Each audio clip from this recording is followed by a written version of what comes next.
everybody, and welcome back to the Watchung Booksellers podcast. Thanks for joining us today. I'm Kathryn, and I'm here with Marnie, and we're really excited to share this talk with you. Yes, we are. Today, we have two incredible writers who happen to be great friends joining us. Dion Ford and Alice Elliott Dark will be discussing the writer's life, writing, teaching, discipline, practices in self-care, and more. It's a rich conversation that will speak to writers and fans alike, so we won't babble on, and we'll get to the introductions. Alice Elliott Dark is the author of the novels Fellowship Point and Think of England, and two collections of short stories, In the Gloaming and Naked to the Waist. Her work has appeared in The New Yorker, Harper's, Best American Short Stories, and more, and has been translated into many languages. Her story, In the Gloaming, was chosen by John Updike for inclusion in the Best American Short Stories of the Century, and was made into films by HBO and Trinity Playhouse. Her nonfiction reviews and essays have appeared in the New York Times, the Washington Post, and many anthologies. She's a recipient of a fellowship from the National Endowment for the Arts and an associate professor at Rutgers Newark in the English department in the MFA program. And Dion Ford is the author of the memoir Go Back and Get It, and the co-editor of the anthology Slavery's Descendants, Shared Legacies of Race and Reconciliation. Her work has appeared in the New York Times, the Virginia Quarterly Review, LitHub, and more, and has won awards from the National Association of Black Journalists and the Newswomen's Club of New York. In 2018, she received a National Endowment for the Arts Fellowship in Creative Writing. She holds an MFA in Creative Writing from New York University and a BA from Fordham University, where she teaches creative writing. Enjoy the conversation, and we'll be back afterwards to fill you in on what's coming up in the store. Dion. Hi, Alice. It's nice to see you as always. It's always good to see you. Let's just say how long we've known each other. It's been, how long is it? Let's see, 23 years? Okay. Wow, that went by in a... Yeah, it in a really blink. did. So I was doing an in-house, at my house, writing class, and I opened the door, and there was a very beautiful woman who said, I live around the corner from you. And that was it. We've been friends ever since. Ever since. And I have to tell my fangirl story of you. So I, hadn't lived there for very long, maybe a year or so, maybe 2 years, and took my kids to Watchung Booksellers. I think actually only had one kid at the time, so took my daughter for the story time. And when I was leaving, noticed that there was an announcement up there. Remember the days of paper, and there would be like announcements written out, and you could sign up for emails about the latest goings-on. And there was one announcement about this Montclair Editors and Writers Society that was going to get started. Mm-hmm. So I was like, oh my gosh, this town is so cool. They have their own Editors and Writers Society. So I signed up for that email, and right away got an email about Alice Elliott Dark starting a workshop. Oh. Now, I didn't even know that. I probably did, but I can't remember it. It's like 20 plus years ago. But this was, I recognized your name immediately and was like, could it be the Alice Elliott Dark? Because I had read In the Gloaming, immediately fell in love and was like, who is this person who wrote this perfect story? And would think about that story often, couldn't believe that it was possible that I could actually go to the house of the woman who wrote this story and then be taught by her, and was even more shocked when I discovered that the person who wrote this perfect story lived close enough that I could walk to the end of my block and see your house. Literally around the corner. It was nuts. Yeah, it was great. It was great.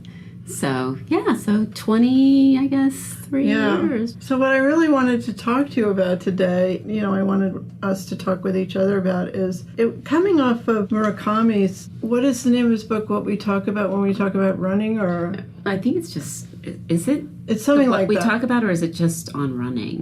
It's something like that. But anyway, it was a book that was very influential on me because I recognized my own inclinations in it, but I had never felt like I could follow through on a lot of the things I wanted to do around my writing.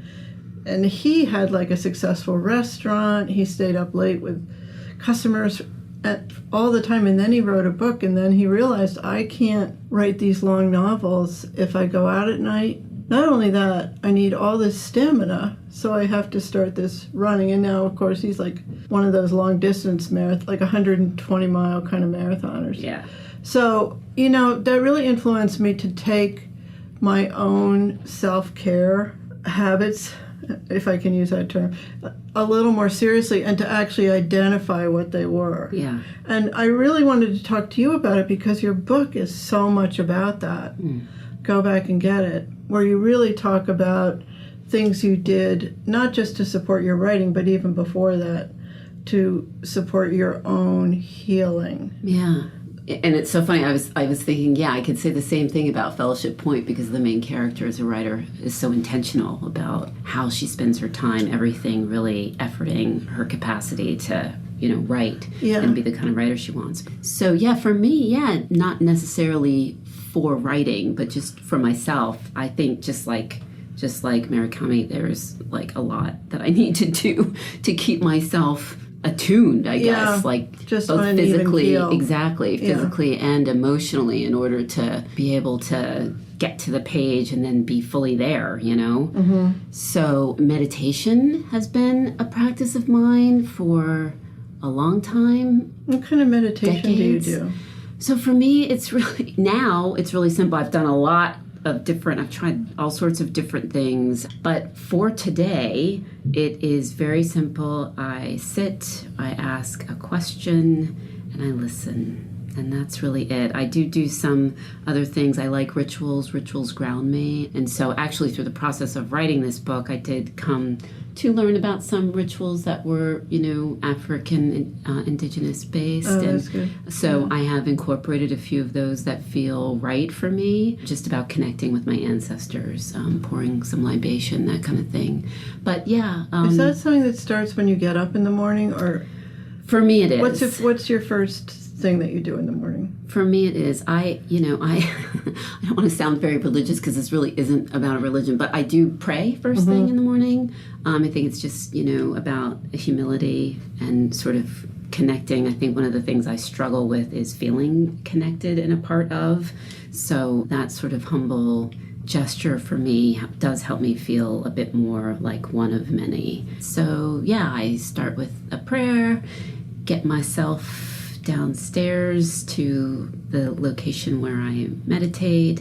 I have a spot for it, and I have a altar for my ancestors, because they're a big part of my meditation and my spiritual practice. And then I spend some time there meditating. I don't have like a set time. I used to have a very set time, but I'm a little bit looser these days. And you go right from that into writing? No, if only I could. That would be the ideal. That is the ideal. And there are times in my life when I can do that. This is not one of them. Yeah. So actually, though, oftentimes when I've had to do other things like teach or whatever, I also have 2 dogs that require me to take them out before I do anything else. But if I've had to go out and be in my day, I will often just do something quick to return to that more contemplative place. And how do you keep from checking your email or the paper or that in the morning? Because I struggle with that. Yeah, I guess I don't do it before I do any of those things like prayer and meditating. But it is very hard for me once I've done that, if I am not going right into writing, to resist the urge. Very difficult. Yeah. But so I'm eager to hear about you too. I have something similar. I do struggle with checking the New York Times and the Wordle and the connections. And what I've started doing is I always wake up a few times in the night. I do it in the middle of the night. I do connections in Wordle like at 2 or 3 a.m. and then it's done. So I don't feel like I have to look at the paper until later. It doesn't keep you up? I wake up anyway. So it just takes like 10 minutes and then I go back to sleep. I know. Oh my gosh, I wish I could do that. Once I'm up, it seems like that's it. I mean, I have a long history with insomnia and working on insomnia. So this is what I'm doing, because it really is helpful for me to get that out of the way so I'm not tempted when I wake up. Because I really find, and I think a lot of writers feel the same way, that writing first thing is just magical, and not, Totally agree. not putting your brain anywhere else before you're letting the sleep material, not writing down your dreams, but just like that space, that very liminal space of sleep, come into your work. And I do that, but I do have a couple of things I do first. I write now, and it changes a lot.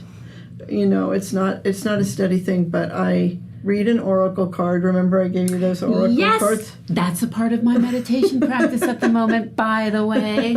I love those cards. I have a few different decks, and I read one of them, and I write a haiku. I've been really working on haiku, and I love that. That's a very meditative practice.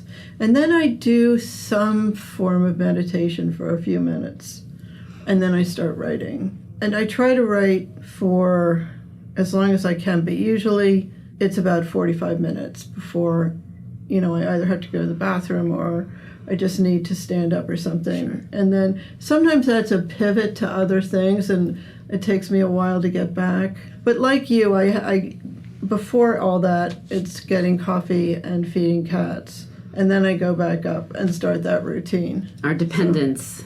Yeah. We have to tend to the dependents. Exactly. Dependents have to come first. I'm so glad you mentioned the haiku, because another thing that I like to do, it's not really a part of my meditation practice, but it is after the meditating, if I can't go right into writing. Mm-hmm. I like to listen to the Slowdown. Are you familiar with the Slowdown? No, It's this poetry podcast. Oh. And yeah, I've heard of it, but I really have not tried it. It's beautiful. It's free. You sign up for it, much like the old Muse newsletter, and they just send it to you. And this, right now, the curator is Major Jackson. In the past, it's been Ada Limon, and Tracy K. Smith was once. I think she was the first one. I think she started it. But anyway, I just love it. It's never more than 10 minutes. There's an introduction by the curator and then a poem of the day. And that's nice. It's really nice. Yeah. It just also keeps me connected to language, I think, and it feels very satisfying. Like if I... Very satisfying. Right? Like, okay, I've been sort of dipped into this world I want to live in, but can't always. Exactly. So. I used to read a poem. What did I get? I got some, it wasn't the Slowdown, but it was some other poem of the day thing. I do change this little routine quite frequently, and it's just purely by mood. It's not really by any other thing, except now I feel like I need to be writing haiku. Now I feel like I need to be reading for a half an hour first. And something relevant to what I'm doing. Not necessarily research, that comes later, but something relevant. And I'm trying to develop a really steady Qigong practice, but that's a work in progress. And sometimes I try and do just one or two movements early and save the rest till later. I don't know. When it gets nice, I'm going to want to go for an early walk. Of course, yeah. Like it is today. It's so beautiful. Yeah. Movement is important. Yeah, it really is. I find it really, well, back to, running, right? Yes, exactly. Yeah, there's something very grounding about it and kind of seems to brush away the cobwebs from my mind. Well, writing is so physical. Yeah.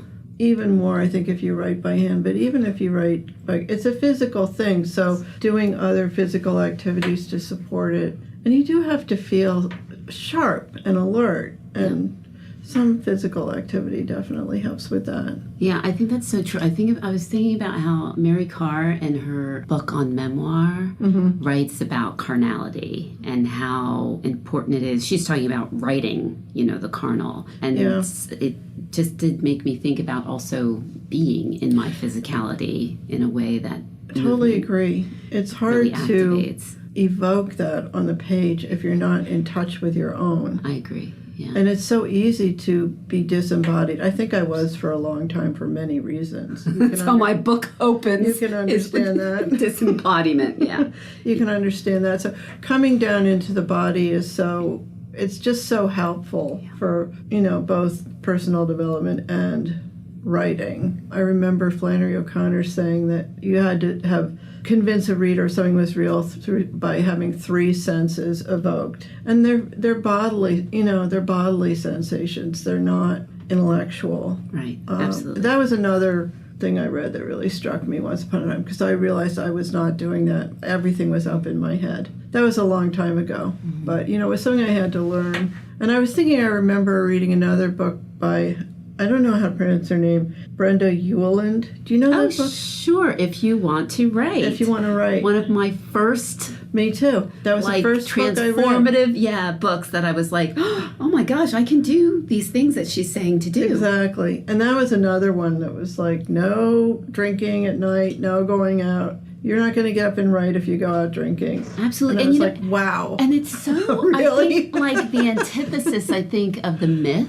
that I grew up believing about writers. That exactly, you had to push yourself hard to go out and party. Drunkards and they're having all these crazy experiences, and the genius just comes. They don't have to get rest or have a writing schedule or anything. You had to have that hard living. Exactly.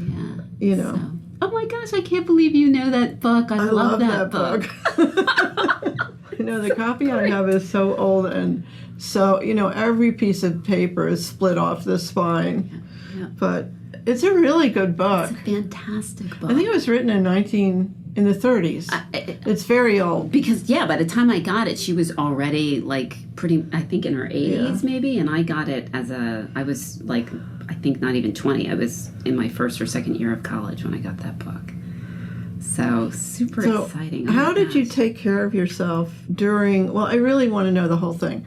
I know a lot about your book along the way because we were friends, and I kind of knew what you were writing about up to a point, and then I didn't really know how the final book turned out, although we talked about it along the way. Mm-hmm. But a lot of that material, it's very difficult material on all kinds of levels, historical, personal, just societal, everything. Yeah.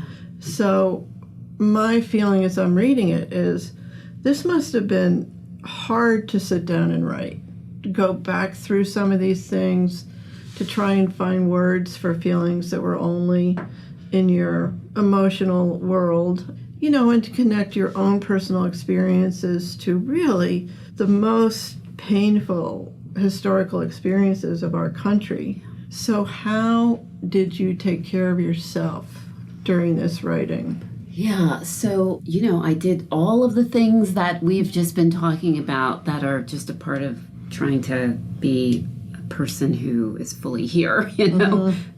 Like meditating, and also any physical things that, were feeling good to me at the time that I was writing this book, or actually maybe while I was researching it, I did take capoeira, which was wonderful on so many levels because it was, associated also just culturally to African people in Brazil who had been enslaved, so it was very empowering to practice that. It's a group thing, so that was really wonderful. Percussion is involved. I was a drummer when I was a young person. Oh, you were? I didn't know not that. A good one, but it was like a, something that I wanted to do. So all of these things were really great. And I guess I should also say, as far as the writing part and writing about difficult things, I am a lifelong journaler.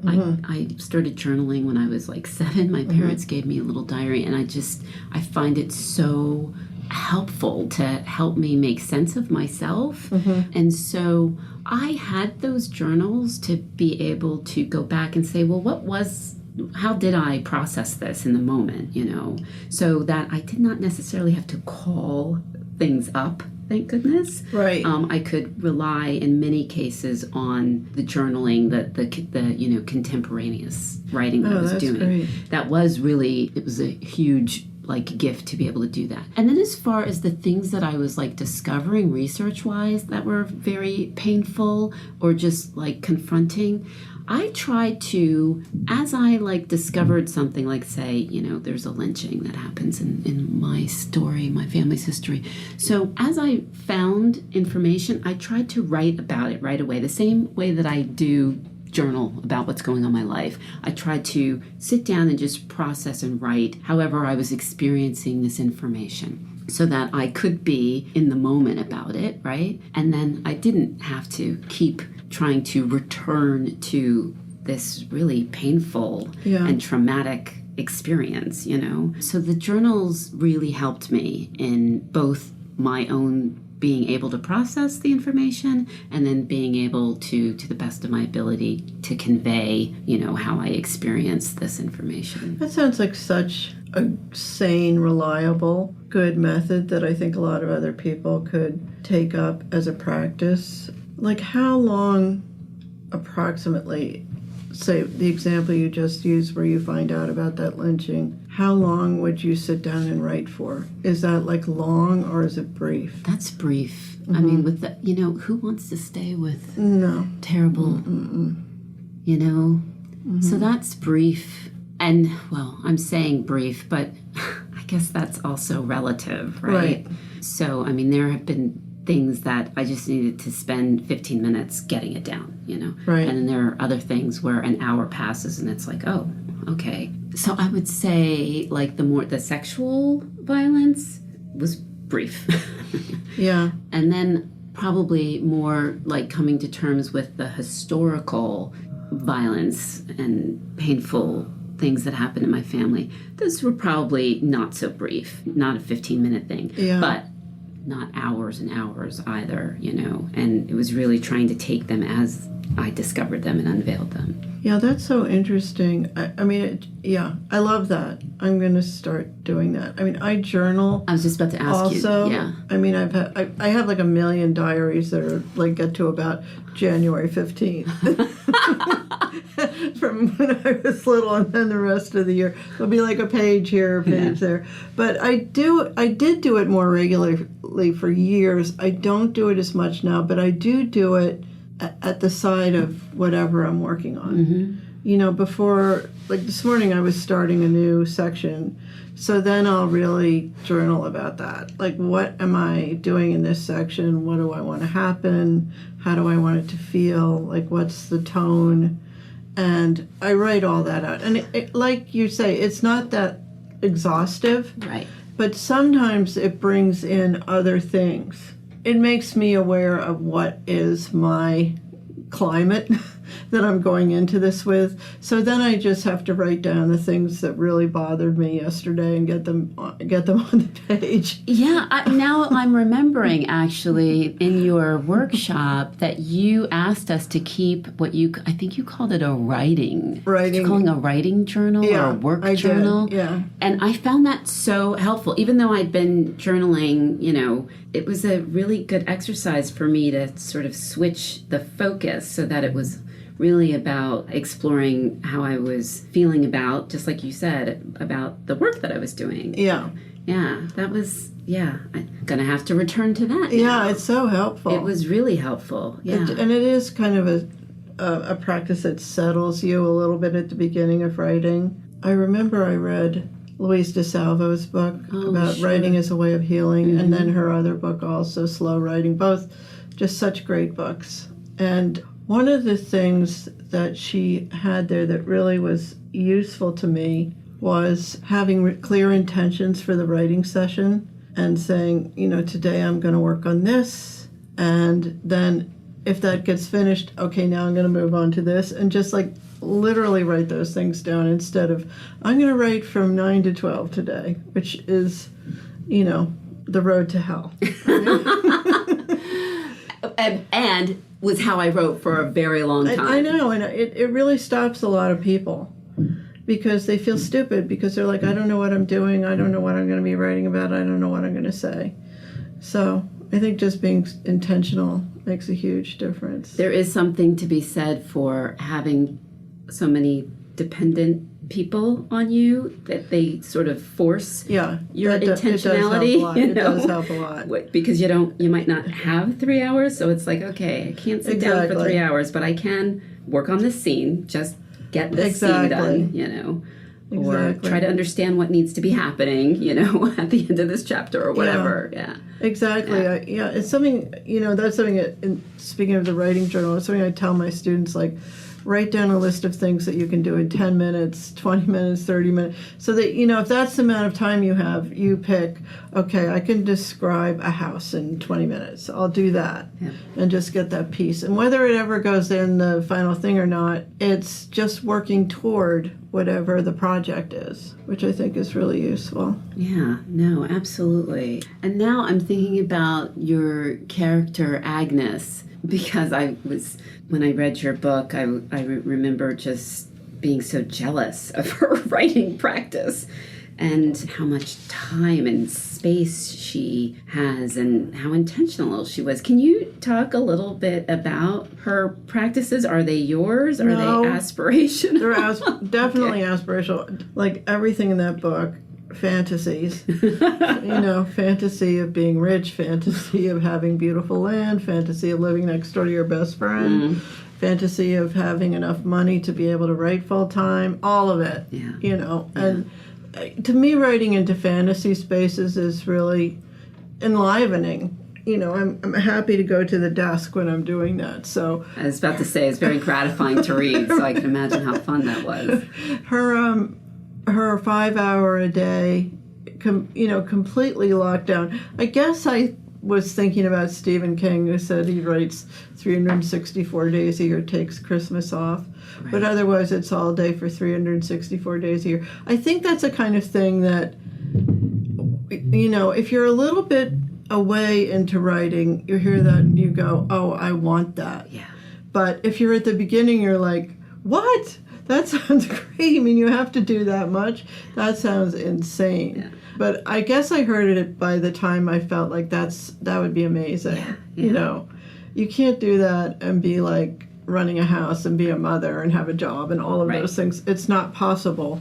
So it seems idyllic, and I wanted to give her an idyllic writing practice also, and then show her being really frustrated inside of it, because it's always the case. But have the parameters, like also Edith Wharton, that morning in bed, dropping the pages on the floor and having her maid come in and pick them up and put them in order at the end of it. Just thought, yeah, that sounds really good. Yeah, some of my favorite moments in your book were when, the food is delivered. She has, it's just like, oh, could I please? Where is the person bringing me my sandwich? Okay, speaking of which, we've both been to VCCA a few times. We've both been to MacDowell, and we both love going to residencies. So what do you love about going to a residency? And that's part A. Part B is, do you save up something in particular to write as a residency because of the conditions at a residency? Oh, gosh. So, yeah, what I love about it is your fantasy realized, basically, is the residency. Don't have to worry about food. I just get to be completely absorbed in my work in a way that I can't be, in my regular day-to-day life. I just feel like, and we've talked about this before, I just feel like I am able to get done in 1 week at a residency what would take me months to achieve at home. Mm-hmm. So there's just nothing like that, just compressed sense of having to work and being given that time. So I just love that. I also love being connected to other artists who aren't necessarily in the same discipline. Yeah, that's so wonderful. That is so wonderful. And it's just, I don't know, it just like gets my synapses firing. It's really inspiring. Really, I guess maybe it's the carnality again, right? Like there's something about being stimulated in, visually and, music. Through music and architecture. Dance. Last time I was at MacDowell, there were 4 architects. Yes. That was amazing. Same.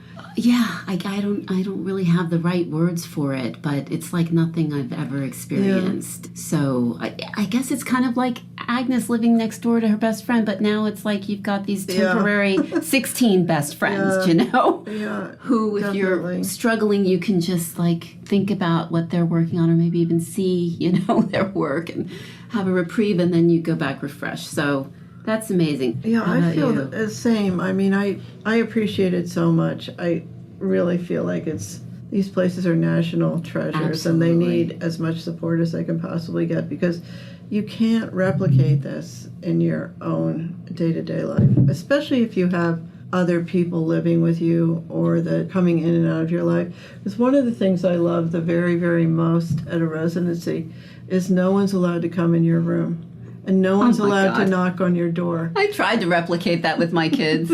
They're just like, what? Yeah, it's just like the most liberating feeling that no one is coming. No one is coming. And you're just, no one's going to come in that space. Like, whatever mental vibes you put into your space while you're there, no one's coming in and walking around in them and stirring them up and mixing them up, which I really feel very strongly. I feel like I'm constantly combating sort of disturbed vibe spaces. I mean, that might sound a little woo-woo, but it's really powerful to me.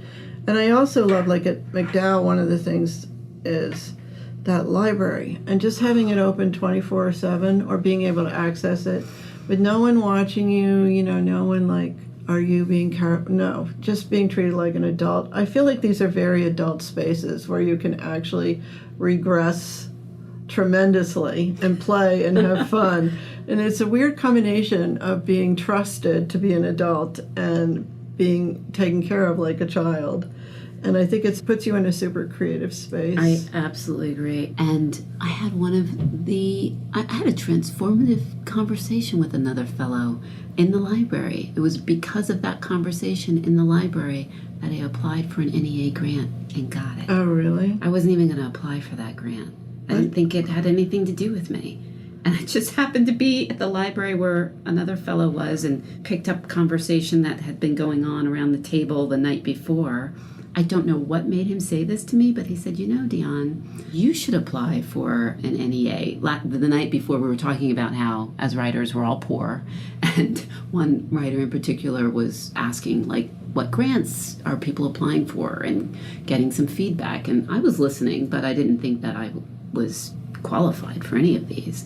I don't know why he said that to me, but he was like, yeah, you should apply for Because one. people are so psychic when they're in a residency. That's why. It was incredible. People get really, really spooky psychic. Honestly, and I was like, well, I don't really think I'm qualified for it, and blah, blah, and I explained why, and he said, no, you're absolutely qualified for it. He told me why I was qualified for it. He said, and apply, start early, because, he explained he was working on his stuff, and he just stopped and took this 15 minutes out of his work time to encourage me, for which I will always be grateful, because I had no intention of doing that. Yeah, that's amazing. And I did it, and I got it, and it opened a lot of... It does all those. I feel very fortunate that I didn't start going until Asher was 16 or something, because I just could not get away. Sure. So I started going late, but boy, once I went, I was like, oh, this is the life for me. I know what I'm supposed to be doing. It's so wonderful. There's just nothing like it. But let me ask you now, okay, a couple more things I want to talk about are teaching and reading. Yes. Let's start with reading. So obviously, most people who become writers were pretty powerfully committed, addicted readers. So, what are your reading habits now?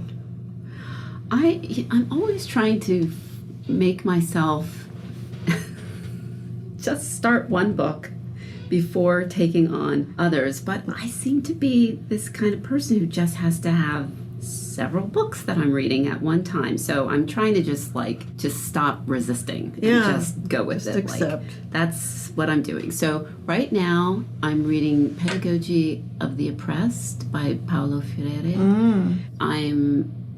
You might remember that the book that I came to your workshop with was a novel that was took place in Brazil. So I'm also I'm listening to my brilliant friend Elena Ferrante. I think I'm the last person to read this. Maybe I've taught the quartet 3 times. I know, now. I know it pretty well. And I just never... But I haven't read it in Italian. I don't want to sound like I have, but I know it pretty well in English. Yeah, no, I didn't have anything against it, just never got around to it, and now I'm finally getting around to it because of actually a recommendation I had. I teach at Fordham and at Drew, and I had an author come and talk to my students, Tess Gunty. She won the National Book Award last year for Rabbit Hutch.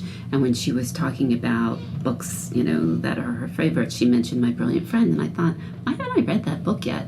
So I got it, and I get why it's everybody's favorite. Yeah, it's so good. And the last TV one show is really good too. I remembered that, but I want to finish reading it before. It's different. But it's different, but it's very good too. And then the last one is I am also reading Maisie Card's book. These ghosts are family. Mm-hmm. So I think that's it. Is there anything else? I'm always reading like 9 million things, but I think that's it. What about you? What are you reading right now? I read so much for blurbs. I've just been doing a lot of blurbs. So, and that's actually a good reading practice because there's a deadline. Oh, because I have the same thing that you do. I pick something up, like I have Burnham Wood started, I have the Stone Diaries started, I have all kinds of books started, but then I put them down because I have to pick up whatever I'm reading for work. Right. I just did 2 theses. One was 400 pages, one was 500 pages. Oh my gosh. I know, I'm so proud of these people. That's amazing that they were able to produce that. I know. And neither of them, as of last summer, they had these ideas, but they didn't have these books. So that just shows you. Both of them teach, both of them are taking classes, both of them, and they produce these massive novels. So I'm very proud of them, and it was really fun to read them. I wasn't contracted to have to read that many pages, but, I just felt so proud of them that I really wanted to read it. So that, that's very time consuming. Sure. But some of the ones I read for blurbs, which are coming, that I think are good. Ooh, okay, I'm going to keep Jessica Shattuck's book, The Last House. It's kind of in the 50s CIA, just understand the age. I think the subtitle is The Age of Oil. So it's just like getting into our relationship with the Middle East and trying to create some sort of diplomatic dominance over there. And then I read Stacey Rubis's book, Oriana, which is about to come back out. She lives in town. It's really good. Oh, yay. I loved Oriana Fallaci when I was young. She was like a big heroine, so it was fun to read that novel. Awesome. And I read Nancy Burke's book, Death Cleaning Short Stories. Do you know her? That name is Wasn't familiar. she in our class, or was she not in our class? No, Nancy Burke was not. It would have been Nancy Toomey. Oh, no, I had her in a different class somewhere else. Okay. And then for my novel, I'm reading Andrew Halloran's books, which he was a gay writer in the 80s, which is kind of what I'm writing about. And they're just really, really well written and beautiful books. That's kind of what's going on right now, but my actual reading habits are very poor compared to what they used to be, which is sad. I'm just hoping someday I can get back to where it's a major feature of life. I hear you. I think about how many books I used to be able to read, and I'm like, what has happened? I know. But, there's a time and a season, right, for everything. Well, but you also mentioned teaching. Yeah. So talk a bit about how teaching, I guess, plays into your writing, if at all, or if you adjust your practices when you're teaching, and what you get from teaching as well for your work. It's a really good question. It's been a while now. I think I started teaching like in the late 80s, and I've been at Rutgers since 2001. It's changed a lot over time, and my whole teaching practice has changed radically over time. But I would say early on, it was very destructive to my writing because I was studying so much about writing in order to be able to teach it, and I got very self-conscious.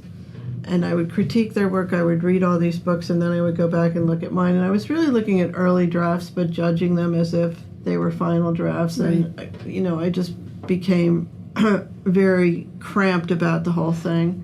Now it's the opposite. It's very generative. It's very inspirational. Just because I have such great conversations with the students. And also, my teaching practice now is very loose. I'm not trying to give them a lot of direction. I mention what I know about things, but it's kind of on the mention basis rather than a lecture basis. And we talk a lot about what we're talking about now, like how do you develop your own self so that you're a wiser person, because a wiser person has more to write about or to say about the things that they experience, to understand, not necessarily that we're writing about ourselves, but even to understand the human condition. So it's really helpful now, but saying that at the same time, all the time I say, I wish I didn't have to work. I wish I were independently wealthy and could just write. So, I feel like it's been great, and I've learned so much about writing by feeling that I had to explain it.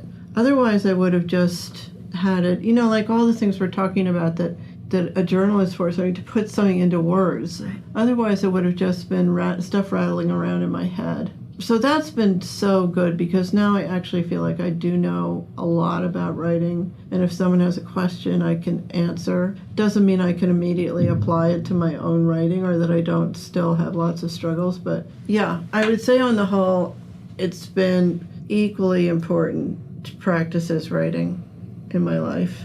That doesn't surprise me, because you're an excellent teacher. I got so much good work done working in your workshop. Thank you. I really got to see. I actually have a novel here, so it was so exciting. And I'm so glad that you said that about being self-conscious, because I'm a pretty new teacher, and I am very self-conscious, and I can get quite nervous about saying the right thing, And I'm not even teaching a craft class. I'm teaching, a workshop, but I get, want to make sure that I'm imparting the right wisdom, you know?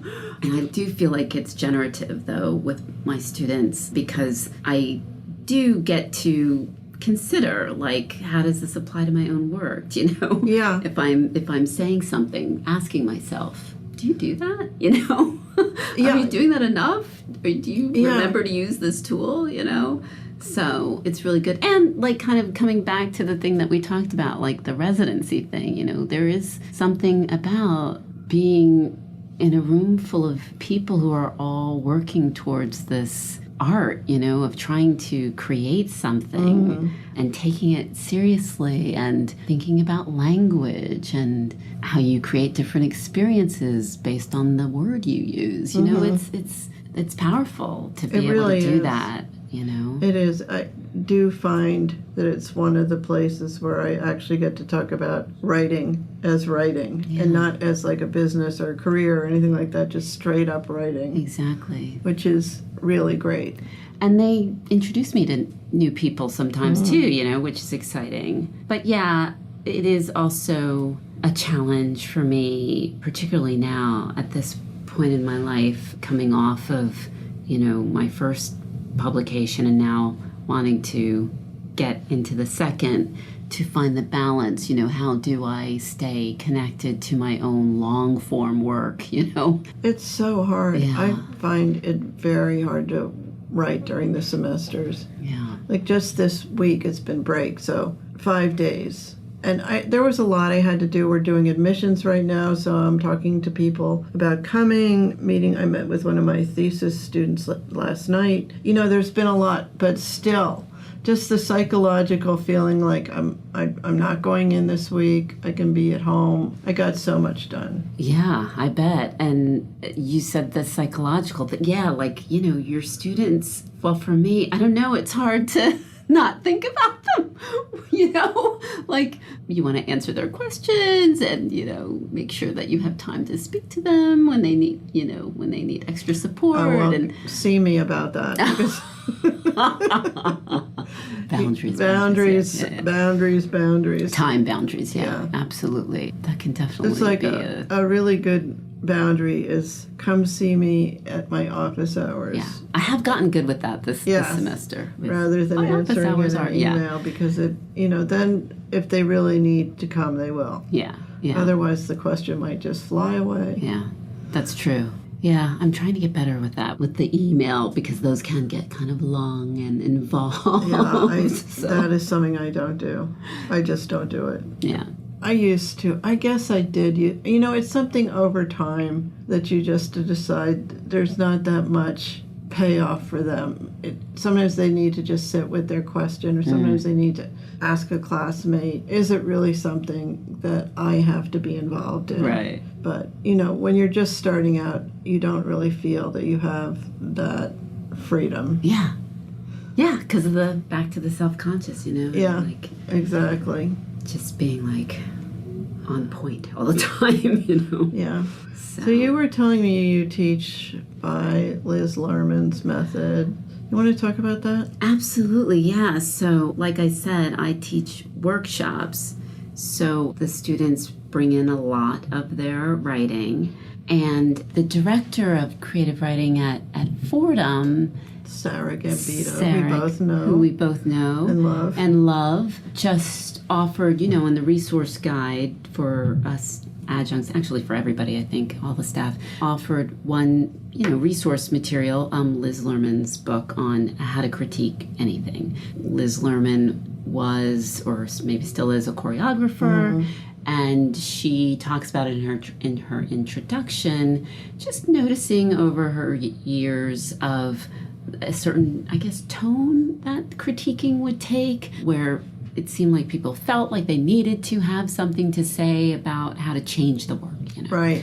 And so she just developed this process that would really turn the attention back onto the creator, so that the critiquing process is generated from them, and it becomes really more of a focus on what the writer or dancer wanted to achieve with their piece. And then the rest of the critiquing becomes about, like, really that goal. Are they getting close to that goal? And do you have questions about what you heard, like something specific? And so it's really generated from the creative. Yeah. And I really like that. I do too. I also think it really forces us. It's like an extra editing tool, really, you know, when we're having to generate the discussion about our own work. Does really make us think about, well, what am I trying to do with this chapter?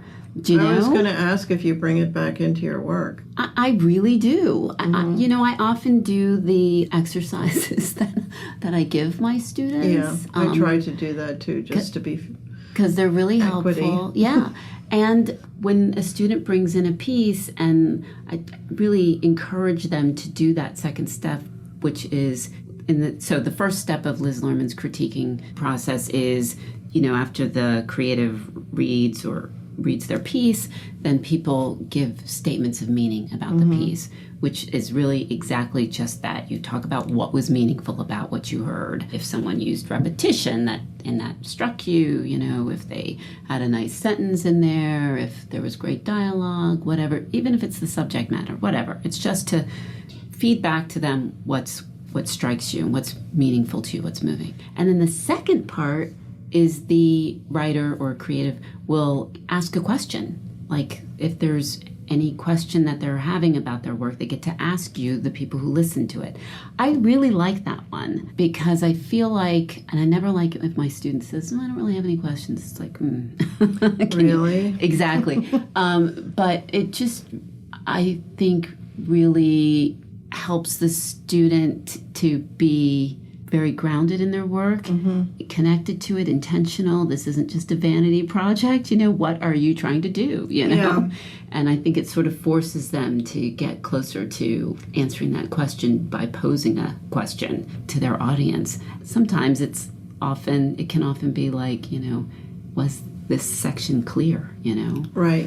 So, because we all have that, right, where we are saying something but we're not sure if we're getting our point across. Sometimes the answer is, yeah, actually overstated, you know, like you don't need to say for the second or third time. Right. So Let your reader yeah, I love it. And then the third and the there. fourth, it's 4 steps. So it's so simple. First, statements of meaning. Second, the creator asks questions about the piece that they presented. The third is that the responders, or the people who are listening, get to ask questions now about what they heard. And then the fourth is permissioned opinions. And the writer does not have to do the fourth step if they don't want. But people can say, I have an opinion about, and they say whatever it is, about the paragraph where so-and-so meets her ex-lover. Do you want to hear it? And then they can say yes or no. I love that because as, we know from being in workshops, people are at different phases in their piece, where some people might be at a place where they are so on such solid ground that, you can tell me anything. Tell me everything. Other people might be solid on this section, but not that section. So tell me anything about this, but don't say anything about that. Yeah. So I love the specificity, and I just love how it's so not about the listener. It's really all about the person who's writing and helping them get closer to what they're trying to achieve. I really like that too. I first heard it at VCCA actually with Helen Rubinstein. Do you know Helen Rubinstein? I don't think I ever met Helen. She's great. She told me about it, and we did an evening of just critiquing that way. She was running through it with everybody, and I also immediately thought, yes, this is just tweaking things in a way that is going to take out a lot of ego out of this room. Exactly. So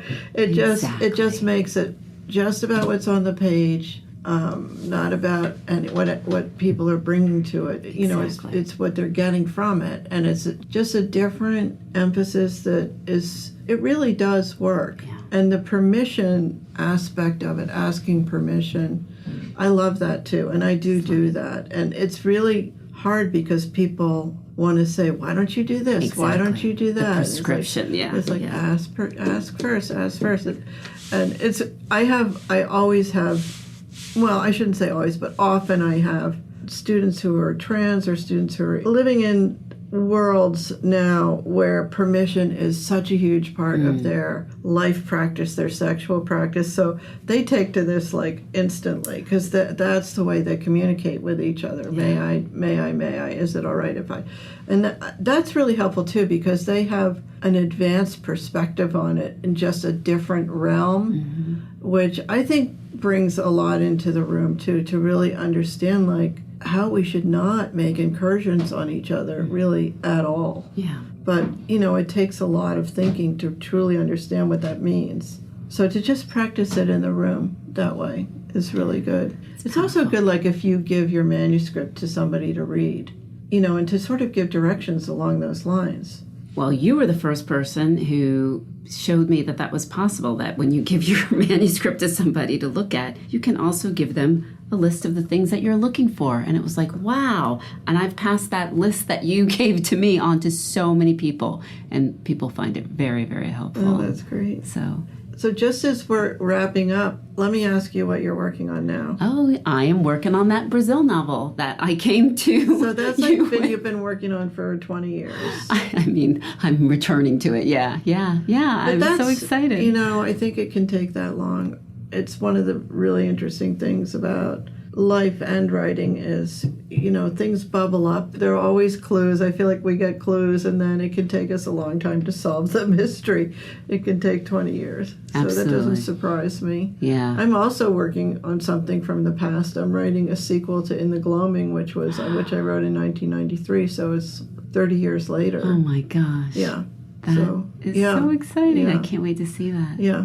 It's really interesting and fun. Oh, so we will both be going back together. This is exciting. Yeah. It's funny how in pushing ahead sometimes there is stuff that's still there. Oh, I'm going to ask you one more question. Okay. Is there anything you feel like you're saving for the future that you don't feel like you're quite ready to write yet? You don't have to say what it is, but is there anything? That is such a great question, and yes, there is. And I keep a running manuscript for this because I find that I get information that I want to get down on paper while it's fresh in my mind every now and again, but I'm not in the right perspective. I'm not at the right place to be able to look back on it with enough distance at the moment. So I am saving this one thing, for I don't know what future date, hopefully not too far in the future, but probably not even my next, I would say. Yeah, 2 more. How about you? Yeah, I do. It's personal stuff that Same thing. I've tried from different angles, and I just feel like I need an expansive space of time and solitude to do it, to really do it. And I don't know whether that's true or not, but that's my intuition. Mm-hmm. But it's nice to know it's out there, it's out there sort of percolating, developing, becoming something. Absolutely. Well, maybe those will both come out at the same time. That would be really fun. Well, thank you, great to Alice. talk to This you, is as great. always. It's always good to talk to you.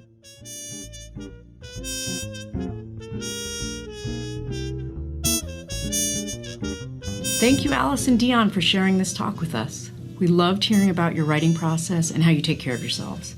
We're also so grateful to have you as regular customers and supporters of so many writers. We've got a great lineup of events coming in May, and we hope to see you at some or all of them. On May 8th, writer Nancy Burke will be sharing her new book of short stories, Death Cleaning and Other Units of Measure. And on May 14th, we'll be co-hosting an event at Lupewell with Dr. Sharon Malone, whose new book, Grown Woman Talk, is endorsed and loved by none other than Michelle Obama. It's going to be a fantastic evening with a talk, signing, and reception. Also, on May 14th, the Montclair Literary Festival is hosting author Harlan Coben for his latest release, Think Twice. And Thursday, May 16th, we host Judith Lindbergh to celebrate her new book, Akmaral. You can find info about all of these and all of our upcoming events in our show notes and at watchungbooksellers.com. Recording and editing at Silverstream Studio in Montclair, New Jersey. Special thanks to Timmy Kalini, Bree Testa, Derek Matthias, and Jake Miller. Original music is composed and performed by Violet Mujica. And thanks to all the staff at Watchung Booksellers and the Kids Room for their hard work and love of books. And thank you for listening. If you enjoyed it, please like and subscribe and follow us on social media at Watchung Booksellers. And if you have any questions, you can reach out to us at wbpodcast@watchungbooksellers.com. We'll see you next time. Until then, for the love of books, keep reading.